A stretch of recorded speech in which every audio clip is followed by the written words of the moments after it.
Bonjour chers amis. Nous avons dit que dans son activité de dramaturge, Molière avait été influencé par plusieurs genres théâtraux. Parmi ceux-ci, on peut distinguer deux grandes influences majeures, la farce médiévale et la commedia dell'arte. Molière s'est donc inspiré de la farce et de la commedia dell'arte par ces thèmes et s'est procédé dans presque la totalité de son œuvre. La synthèse que fait Molière entre la farce et la comédie italienne produit la caricature de réalité humaine et vise la vraisemblance par le paradoxe de l'exagération. De la farce, Molière a pris la caricature. Ces caricatures de personnages et de situations, tant dans la farce que dans la comédie de Molière, renvoient à une réalité grossie, mais pas moins irréelle.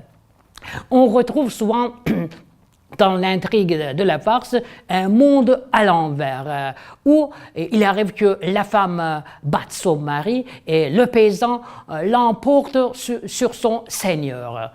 Chez Molière, c'est Martine, par exemple, dans Le Médecin malgré lui, qui réussit à prendre le dessus lorsqu'elle oblige Sganarelle, son mari, à s'avouer médecin. Une autre fois, c'est Toinette, servante dans Le Malade imaginaire, qui se montre plus futé que son maître Argan. Ce dernier-ci est un homme en bonne santé, mais qui croit toujours être malade, qui reçoit la visite d'un médecin. Mais c'est un faux médecin. En réalité, c'est sa servante Toinette qui s'est déguisée en médecin pour se moquer de son maître. Écoutez donc leur dialogue. Toinette, c'est du poumon que vous êtes malade, Argan. Du poumon? Toinette, oui, que sentez-vous, Argan? Je sens de temps en temps des douleurs de tête, Toinette. Justement, le poumon, Argan. Il me semble parfois que j'ai un voile devant les yeux. Toinette, le poumon, Argan. J'ai quelquefois des maux de cœur, Toinette, le poumon, Argan. Je sens parfois des lassitudes dans tous les membres, Toinette, le poumon, Argan. Et quelquefois, il me prend des douleurs dans le ventre, comme si c'était des coliques, Toinette, le poumon. Vous avez appétit à ce que vous mangez, Argan. Oui, monsieur, Toinette, le poumon. Vous aimez à boire un peu de vin, Argan. Oui, monsieur, Toinette, le poumon, il vous prend un petit sommeil après le repas et vous êtes bien aise de dormir, Argan. Oui, monsieur, Toinette, le poumon, vous dis-je, etc. La deuxième source d'inspiration de Molière a été la commedia dell'arte. Mais qu'est-ce que c'est que la commedia dell'arte? Ce n'est pas la première fois que nous mentionnons ce nom. La commedia dell'arte désigne un type de théâtre dont le répertoire repose sur une série de personnages fixes, souvent masqués, interprétant un grand nombre de canevas. Ce type de théâtre apparaît à Padoue, en Italie, vers 1500. Il a aussi pour nom commedia all'improvviso ou bien commedia al soggetto, c'est-à-dire comédie où le texte est improvisé ou semi-improvisé d'après un sujet, ce que nous appelons aujourd'hui un scénario. En raison de son oralité, cet art est en grande partie perdu. Nous ne disposons plus que de quelques canevas. Les troupes de ce théâtre se composaient d'acrobates, de ménestrels, de comédiens qui ont choisi de rompre avec le texte écrit en utilisant simplement un canevas. À partir d'une intrigue simple, il a improvisé des comédies mêlées de chants, de danse, d'acrobatie à travers des personnages stéréotypés et des situations burlesques. masque. Chaque acteur dans ce théâtre se spécialisait dans un type propre, l'amoureux, le pédant, le vantard, etc. Cette spécialisation permettait l'évolution du personnage car l'acteur lui donnait une marque personnelle. Ainsi, se sont créés les masques, dans lesquels les habitants de chaque ville en Italie retrouvaient en même temps que leur dialecte, car chaque comédien s'exprimait dans sa langue, ou le patois de sa province, la caricature de leurs défauts et de leurs qualités. Pantalon, par exemple, est vénitien, Pulcinello, Polichinelle en français, et napolitain, il dottore, le docteur, et bolonais, etc., etc. Le public reconnaissait immédiatement le personnage à son costume. Il n'était pas nécessaire de préparer son entrée en scène. À l'exception des rôles amoureux, tous les acteurs portaient des masques. Le dialogue avait été sous-tendu par un petit nombre de situations types pour lesquelles le comédien disposait non seulement d'une trame, mais aussi de certains enchaînements de répliques automatiques. Pour se reposer de l'improvisation continue, les acteurs avaient à leur disposition des jeux de scène burlesques, mais aussi des tirades sur des lieux communs et des déclarations d'amour apprises par cœur.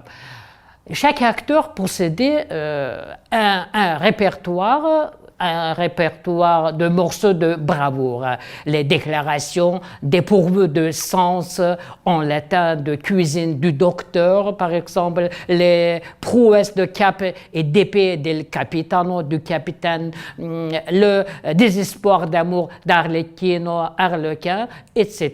Ce théâtre se caractérise également par l'importance du corps et du jeu gestuel. Mais nous ne savons rien de précis sur les jeux de scène, à l'exception du fait que les postures étaient si stylisées et parfois si acrobatiques que les témoins du temps s'avouent impuissants à les décrire.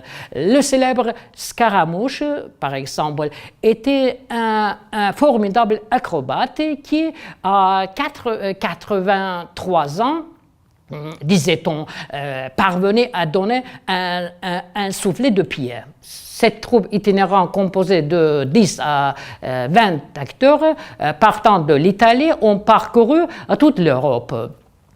Leur succès était immense. Molière a souvent côtoyé les Italiens et il a appris d'eux l'art du mime et l'art de la mise en scène comique. Cet héritage des Italiens se fait sentir dans la grande majorité des textes de Molière, alors que la dramaturgie de celui-ci impose très souvent un peu corporel. Molière, qui jouait lui-même la plupart des personnages principaux dans ses pièces, avait, dit-on, maîtrisé l'art du mime et de la grimace. Outre le jeu corporel, Molière fait aussi allusion à plusieurs personnages de la comédie dell'arte dans ses textes. Plusieurs de ces personnages portent les noms des personnages italiens. Plusieurs personnages italiens influenceront Molière qui empruntera certains de leurs caractéristiques pour créer ses propres personnages.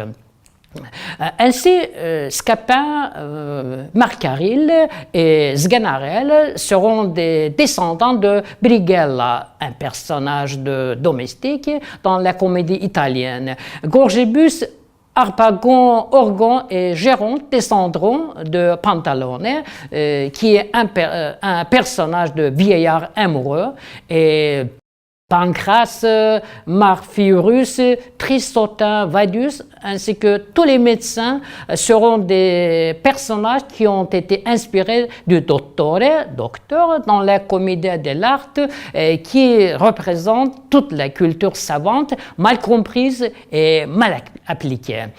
Le premier personnage de la commedia dell'arte qui aurait pu influencer Molière est le personnage de Sganarelle.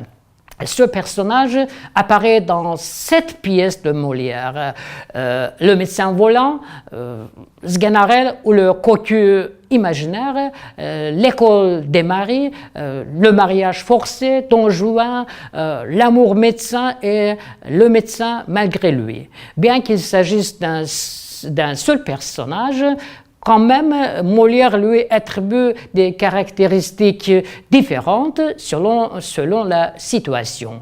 Ainsi, Sganarelle est tantôt valet, tantôt trompeur, bourgeois, père de famille, imposteur, ivrogne, etc. Bref, sa présence non négligeable dans la dramaturgie de Molière est significative. Elle marque l'utilisation de personnages types, personnages caricaturaux, qui font partie intégrante du théâtre molièresque. En effet, ce Sganarelle de médecin volant, ce valet prêt à pire supercherie, n'est pas le Sganarelle de médecin malgré lui, Marie de Martine, qui s'avoue médecin à la suite de coups de bâton. Toutefois, ces personnages ont en commun la tromperie et le travestissement. Ces deux Sganarelle essaient de tromper en se faisant passer pour des médecins. Toutefois, ils sont piégés à leur tour. Ce leitmotiv de trompeur-trompé est à la base même de la farce médiévale, qui sera l'une des sources d'inspiration de Molière et de son contemporain Jean de La Fontaine, qui sera à l'origine de l'expression « télépris qui croyait prendre ». Les personnages de Sganarelle représentent des personnages types aveuglés par leur propre tromperie ou par les actions qui les entourent.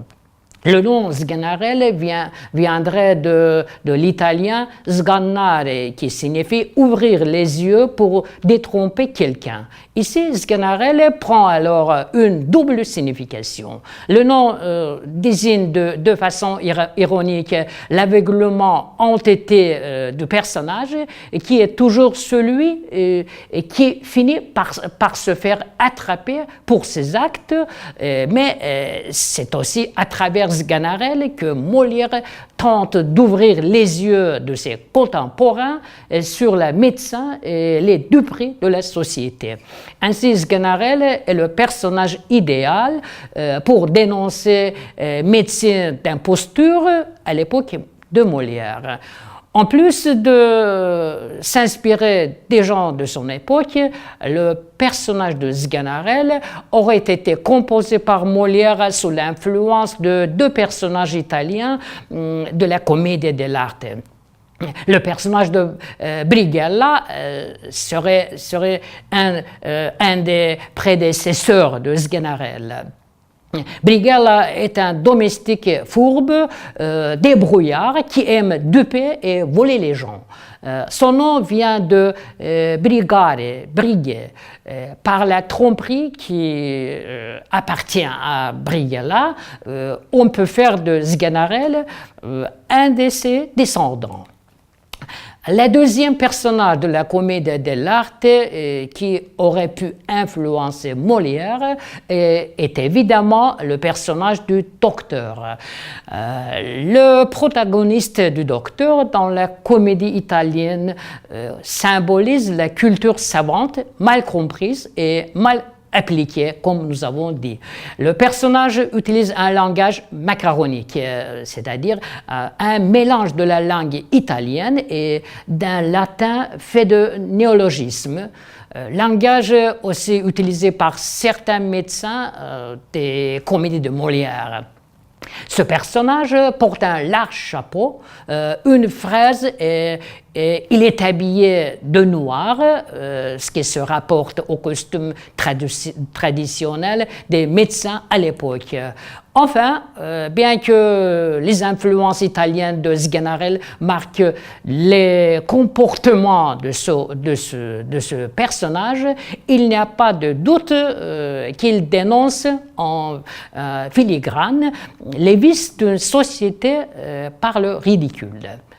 Ainsi, l'on peut toutefois déduire que si Molière s'est inspiré de modèles qui l'ont précédé, son génie réside dans la façon dont il a jumelé ses influences pour trouver un sens propre et unique à la comédie molièresque. Voilà. La prochaine fois, nous allons parler des procédés comiques chez Molière. Merci pour votre attention. À bientôt.